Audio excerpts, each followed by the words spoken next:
नमस्कार। सुहाना सफर विद कल्पना में आप सभी का स्वागत है। आज की हमारी कहानी का नाम है पीले गुलाबों के साथ एक रात, जिसकी लेखिका है डॉक्टर पुष्पा सक्सेना जी। कहानी को शुरू करने से पहले मैं आप सभी से निवेदन करना चाहती हूँ कि कृपया हमारे चैनल को सब्सक्राइब करें। आपको हमारे कहानी सुनाने का अगर तरीका अच्छा लगता है तो कृपया करके हमारे चैनल को सब्सक्राइब करें, शेयर करें, कमेंट करके बताइए कि आपको कौन सी कहानी सुननी है। चलिए कहानी शुरू करते हैं।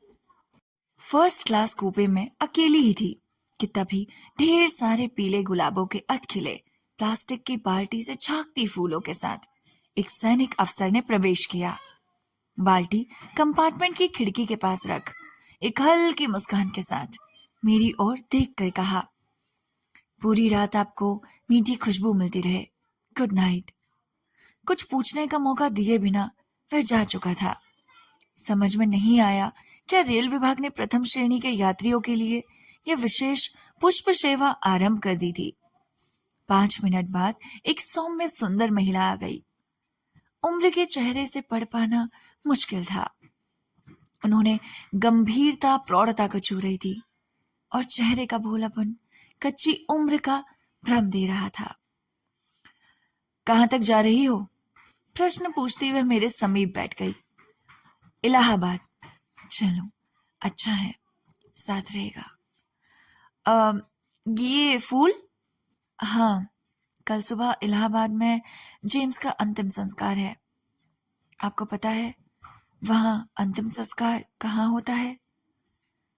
एक अज्ञात भय से मैं जड़ हो गई। नहीं, मुझे नहीं पता। शायद गंगा के किनारे कहीं होता होगा। पर आप तो क्रिश्चियन है ना? ठीक कहती हैं। हम क्रिश्चियन में मृतक दफनाए जाते हैं, पर आजकल को क्रिश्चियन भी हिंदी रीति रिवाज से अंतिम संस्कार चाहते हैं। जेम्स की आखिरी इच्छा यही थी। ओह, ट्रेन लेट तो नहीं होगी? इसके लेट होने का तो प्रश्न ही नहीं उठता। सीधे दिल्ली से चलकर बस कानपुर और इलाहाबाद ही रुकेगी। अंतिम संस्कार तो 10 बजे के पहले नहीं होगा, कहती महिला के चेहरे पर आश्वस्ति के भाव उभर आए थे। मेरी दृष्टि बार बार पास रखे पीले फूलों पर अटक जाती थी। इतने सारे पीले गुलाबों के मध्य एक भी लाल गुलाब नहीं। फूल हमेशा से मुझे बहुत प्रिय हैं, पर आज ये एहसास बार बार सहरा जाता था कि पास रखे ये फूल जो अभी पूरी तरह खिल भी नहीं आए हैं, शायद सुबह होने तक ठंडी हवा के कारण खिल जाएं। कुछ देर बाद ही मुस्कुराते हुए फूल एक निर्जीव शरीर के निकट होंगे, तो क्या उस शरीर पर इनकी मिट्टी गंध कोई प्रभाव डाल जाएगी? क्या यह सुगंध उस सुप्त शरीर को मीठी नींद से जगा सकेगी? महिला के चेहरे पर भी उन्हीं फूलों जैसी उदास सुंदरता थी।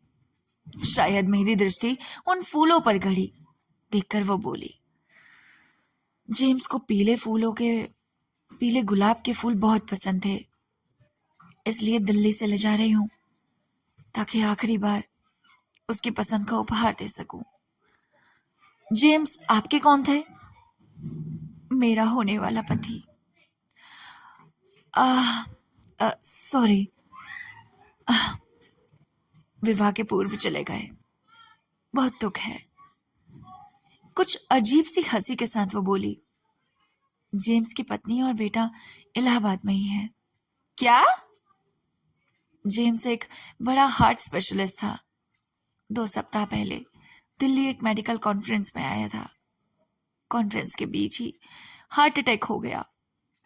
2 हफ्ते दिल्ली में अस्पताल में मुश्किल से रहा।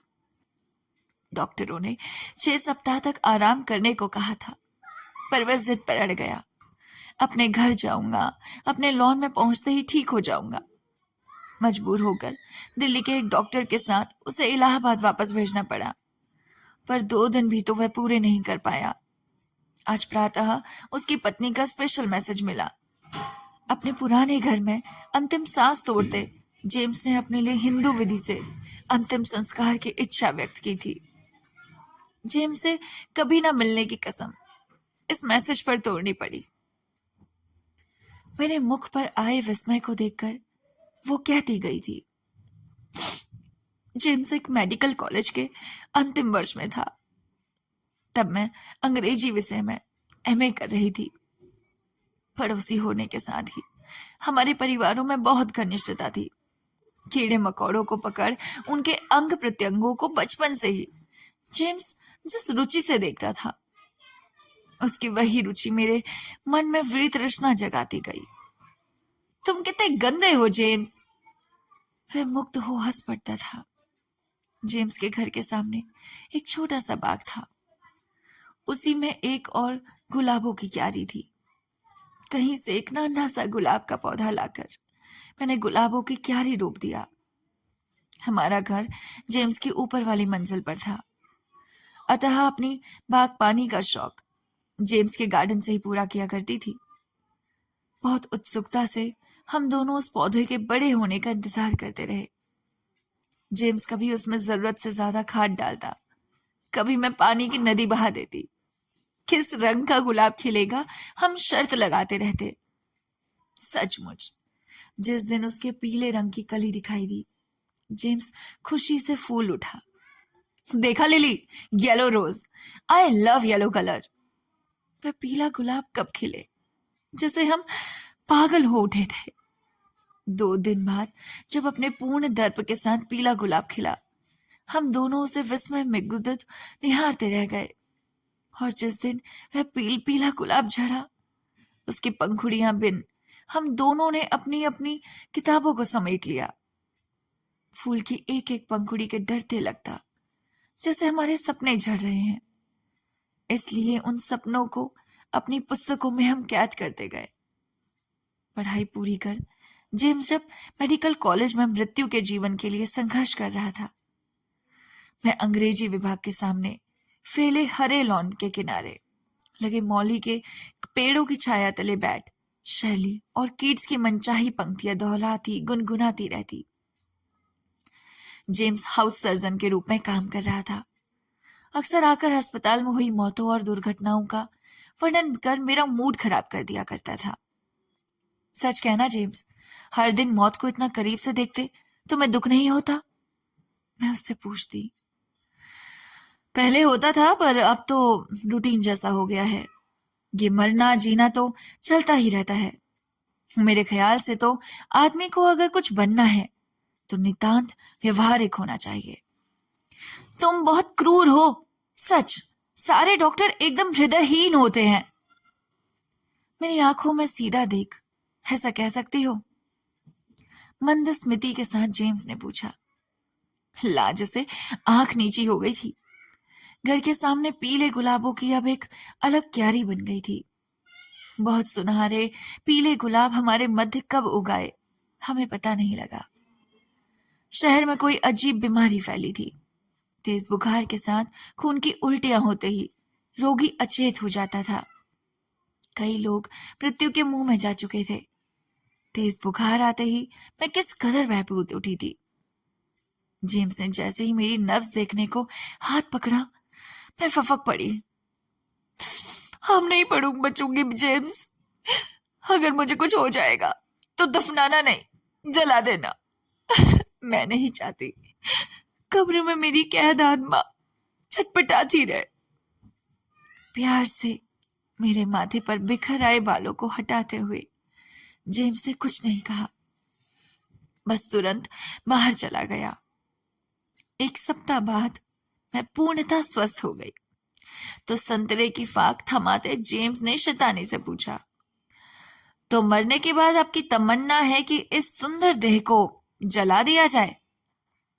सच जेम्स, मैं हमेशा सोचती थी जब मैं रही ही नहीं तो बेकार अपने नाम की जगह घेरने से क्या फायदा। पीढ़ी दर पीढ़ी लोगों के फूल चढ़ाने की खाना पूरी करनी पड़ती है। गंभीर जेम्स ने कहा, पता नहीं कैसे अपने प्रिय लोगों को जला देते हैं। तुम नहीं हो धरती पर धरती के कोने में तुम सो रही हो। सोचकर क्या अच्छा नहीं लगेगा? बिल्कुल नहीं। तुम ही कहो, जिस रूप में मैं सो रही होंगी उसे बार बार देखने की तुम्हारी इच्छा होगी? नहीं जेम्स, एक निर्जीव शरीर के प्रति वितृष्णा हो सकती है, प्यार नहीं। इसलिए उस रूप में मैं नहीं रहना चाहती। मुझे तो तुम। उत्तर के पूर्व जेम्स का सबल हाथ मुंह बंद कर दिया। जेम्स को अमेरिका जाने की छात्रवृत्ति मिल गई थी। जेम्स के अपने आकाश छूने लगे। वहां से आते ही एक प्राइवेट नर्सिंग होम खोलूंगा, हार्ट सर्जरी में स्पेशलिस्ट करूंगा, तहलका मचा दूंगा। हाँ, सबसे पहले तुम्हारा हार्ट ट्रांसप्लांट करूंगा। इतने कमजोर दिल वाली लड़की मेरी पत्नी नहीं बन सकती। जरा जरा सी बात पर रोने लगती हो, डरपोक कहीं की। तुम्हारे लिए तो एक फौलादी दिल तैयार करूंगा। मम्मी ने मुझसे बहुत बार पूछा, क्या जेम्स के अमेरिका जाने से पहले शादी संभव नहीं है? जेम्स की माँ मम्मी की बात सुनते ही नाराज हो गई। वहां लड़का रिसर्च करने जा रहा है, वाइफ को लेकर क्या काम करेगा? शादी तो लौट कर ही होगी। 2 साल की ही तो बात है, तब लिली एमए पूरा कर सकती है। जेम्स ने बात हंसी में टाल दी। सपोज मैं वहां किसी और लड़की को चाहने लग जाऊं, तो क्यों बेकार पहले ही बंधन में बन जाऊं? ठीक है ना? मेरी डबडबाई आंखों पर जेम्स शैतानी से हंस पड़ा था। मैं खींच उठी थी। जेम्स की विवशता में समझती थी। यह सच था, जेम्स के स्कॉलरशिप से मेरा गुजारा असंभव था। फिर अमेरिका आने जाने के लिए लंबी रकम कहां से लाते? जाने के पहले मम्मी की जिद और जेम्स के आग्रह पर जेम्स की मम्मी एंगेजमेंट के लिए राजी हो सकी थी। उंगली में अंगूठी पहनाते जेम्स ने धीरे से कहा, अब मैरी कैद में हो। डर था मेरे पीछे कोई उड़ा न ले जाए। 2 साल बाद आकर देखूंगा। अंगूठी ढीली नहीं होनी चाहिए। अपनी परवाह रखना, एक एक हिंच का हिसाब लूंगा। मैं मुस्कुरा दी। जेम्स ने 2 की जगह पूरे 5 साल लगा दिए। शुरू के पन्नों में उत्साह और उल्लास छलक पड़ता था। अचानक उन पन्नों में मध्य कैथरीन का शोक युवा चेहरा यदा कदा झांकता दिखाई पड़ता था। एक बार हंसी में लिखा था, कहीं तुम्हारे विभागाध्यक्ष की सुंदरी कन्या कैथरीन लिली का स्थान तो नहीं ले रही? कुछ ज्यादा ही तुम्हारी परवाह करती लग रही है। जेम्स ने लिखा था, कैथरीन पीले गुलाब सी है। अगर लिली से ज्यादा पसंद आ जाए तो क्या आश्चर्य। तुम तो जानती ही हो, पीले गुलाब मेरी कमजोरी है। फिलहाल अभी तक तो लिली से ही जुड़ा हूं। Don't worry my love. Lily न जाने क्यों जेम्स के आश्वासनों पर आतंकित हो गई। 2 वर्ष की लंबी अवधि काटने पर जेम्स ने लिखा, विभागाध्यक्ष उसे और ऊंची छात्रवृत्ति के साथ शोध कार्य करने का आग्रह कर रहे हैं। इस शोध से उसका जीवन बन जाएगा। बात 1 आध वर्ष की और थी। जेम्स के घर में अमेरिका से आने वाली सौगातों ने उसे सहर्ष शोध करने का अनुमति दे दिया। मम्मी परेशान थी। 2 और 4 वर्षों में तो लड़की बूढ़ी हो जाएगी। अब तो जेम्स की छात्रवृत्ति 2 व्यक्तियों के गुजारे के लिए पर्याप्त थी। अमेरिका जाने के लिए भी मम्मी धन जोड़ देने को प्रस्तुत थी, पर जेम्स की ओर से जरा भी आग्रह न था। इस बीच कई प्रस्ताव आए। मम्मी ने दबी जुबान पर उन पर सोचने के लिए भी कहा, पर जेम्स के अलावा किसी अन्य की कल्पना मेरे लिए असंभव थी। 3 वर्षों बाद जेम्स के पत्रों का सिलसिला लगभग टूट सा गया। जेम्स की मम्मी से हालचाल पूछने पर एक ही उत्तर रहता, वह वहां पढ़ने गया है, पत्र लिखने में फालतू समय वेस्ट नहीं करता। 5 वर्ष बाद जेम्स मिसेस कैथरीन जेम्स और एक 7 मास के बेटे के साथ वापस आया। जेम्स की मम्मी ने गोरी चिट्टी मेम वधु पाकर अपने भाग्य को सराहा। अरे इंडिया की क्रिश्चियन सोसाइटी में जेम्स के लायक लड़की कहाँ मिलती? उसे अपना कैरियर भी तो देखना है। इतना बड़ा हार्ट सर्जन है, आखिर उसे सोसाइटी में मूव भी तो करना है। जेम्स के आने की खुशी में एक पार्टी का आयोजन किया गया। एक पीले मुरझाए गुलाब के साथ एंगेजमेंट रिंग और शुभकामनाएं छोटे भाई द्वारा जेम्स तक बेचकर मैं अंधेरे कमरे की खिड़कियां तक बंद करके बैठ गई। मम्मी बड़बड़ाती रह गई, अरे बेशर्मी की भी हद होती है, प्रभु जरूर इस अन्याय का बदला देगा। कानों पर उंगली रख वह चीख उठी थी, मम्मी प्लीज चुप रहो। मम्मी सहम गई थी। फूल देखता जेम्स एक पल मौन रह गया। भाई कहता गया, जेम्स व्यस्तता के कारण लिली के पास नहीं आ सका, समय पाते ही वह जरूर आएगा। पर अब क्या लिली के पास जेम्स के लिए समय शेष रह गया था? जम्मू के एक कॉलेज में अंग्रेजी प्राध्यापिका पद के लिए डॉक्टर लिली को बार बार बुलाया जा रहा था, पर मम्मी ना जाने किस आशा में उसे रोके हुई थी। पार्टी के दूसरे दिन सुबह लिली किसी की ना सुन जम्मू के लिए निकल पड़ी। तब से वह वहीं की होके रह गई, घर से आए पन्नों को खोलती तक नहीं। पत्रों से ज्ञात हुआ कि जेम्स ने एक प्राइवेट नर्सिंग होम खोल लिया है। उसके शहर में बहुत प्रतिष्ठा है। साथ ही यह भी सुनती रही, नए बंगले के सामने पुराने घर से पीले गुलाब के सारे पौधों को निकलवा कर लगवाया है। जेम्स बार बार लिली से मिलने के लिए आने का आग्रह करता रहा, पर लिली हमेशा उसके आने के दिनों में अति व्यस्तता के कहीं बाहर ही रही। कैथरीन के एकाध पत्र आए थे। वह उस लिली से मिलना चाहती थी जिसकी जेम्स हमेशा प्रशंसा किया करता था। लिली हर पत्र में उत्तर के मात्र अविचलित रहती। कल फोन पर कैथरीन ने बताया, जेम्स उसकी बहुत याद करता है।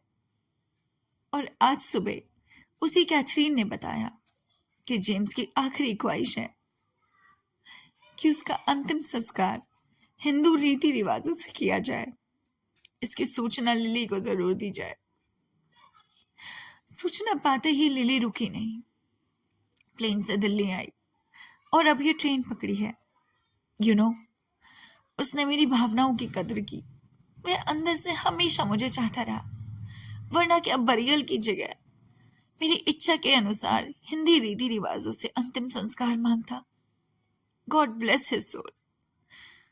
उसकी आवाज भीग गई। मेरी निगाह फिर पास रखे पीले गुलाबों पर अटक गई और ये कहानी यहीं पर ही खत्म हो गई। डॉक्टर पुष्पा सक्सेना इस प्रकार की कहानियां सुनाती हैं कि मन को एकदम शांति पहुंचा देती हैं। उनकी सुनाई हुई कहानियां बहुत ही ज्यादा प्यारी होती हैं। मिलते हैं आपसे नेक्स्ट कहानी के साथ। अगर आपको कहानी अच्छी लगी या कहानी सुनाने का अंदाज अच्छा लगा तो प्लीज हमारे चैनल को सब्सक्राइब करना ना भूलें। आपके एक सब्सक्राइब से आपका कुछ नहीं जाएगा, लेकिन हमें बहुत ज्यादा मोटिवेशन मिलेगी और इसी मोटिवेशन की वजह से हम अपनी कहानियों को आगे सुना पाएंगे। चलिए, अपना ध्यान रखिए। तब तक के लिए नमस्कार।